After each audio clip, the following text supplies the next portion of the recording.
সকালে ঘুম থেকে উঠে টিফিনটা করতে ওনার যে কী কষ্ট হয় কি বলবো। এই সময় ওনাকে কেউ ডাকলে বা খাওয়াতে এলে উনি এত বিরক্ত হন, সবাইকে দাঁত দেখিয়ে ভয় দেখাবে, অনেক কিছু করে। তাই ওনাকে সোনা বাবা বাবা বাচ্চা করে অনেক কিছু করে ভালো করে বসিয়ে তারপর খাওয়াতে হয়, নইলে তো দাঁত দেখিয়ে দেখিয়ে একেবারে লোকে পাগল করিয়ে দেবে। তো অন্যান্য দিন আমি যেহেতু বাড়ি থাকি না, এইভাবে আমার খাওয়ানো সম্ভব হয় না, বাবাই খাইয়ে দেয় মেনলি।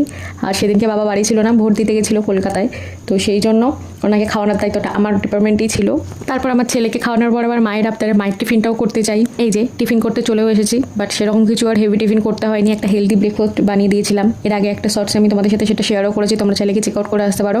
একটা ওডলস বানিয়ে দিয়েছিলাম, তো সেটা নিয়ে গিয়ে আবার মাকে দিলাম। আমার মা আবার এরকম সুপি নুডলস পছন্দ করে না, ওনার একটু পেঁয়াজ লঙ্কা দিয়ে ভালো করে না দিলে হয় না, কিন্তু হেলদি জিনিস তো এরকমই হবে বলো।